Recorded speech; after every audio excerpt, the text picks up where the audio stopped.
সালে নতুন হজের জন্য কঠিন এক সিদ্ধান্ত নিল যুবরাজ বাদশাহ সালমান। ওইখানে উমরা হজের জন্য এবং বড় হজের জন্য যারা যাবেন অবশ্যই আপনাদের ইকামার মেয়াদ থাকতে হবে এবং ভিসা তাসিরা থাকতে হবে এবং সরকারি বা আপনার ডকুমেন্ট অনুমতি থাকতে হবে।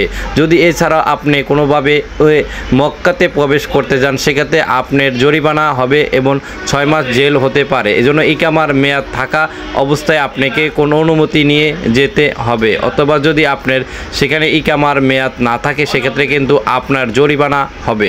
এই সিদ্ধান্ত আগে না থাকলেও এখন নতুন করে এই সিদ্ধান্ত চালু হয়েছে, তার জন্য অবশ্যই আপনাকে সিদ্ধান্তর আইনগুলো মেনে চলতে হবে এবং সরকারি আইন অনুযায়ী আগামী থেকে এখন কঠিন হয়ে যাচ্ছে দিন দিন সৌদি সরকার। যেভাবে হোক আপনার অবশ্যই ইকামার মেয়াদ থাকতে হবে এবং সেক্ষেত্রে আপনার অবশ্যই আপনার এখানে ডকুমেন্ট থাকতে হবে। ডকুমেন্ট ছাড়া যদি আপনি প্রবেশ করেন সেক্ষেত্রে কিন্তু আপনার জরিমানা গুনতে হবে 50,000 রিয়াল। এটা 2025 সালে আপডেট করা হয়েছে।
সৌদি আরবে এখন কিন্তু চেক অনেক বেড়ে গেছে, যেখানে সেখানেই অভিযান চলতেছে।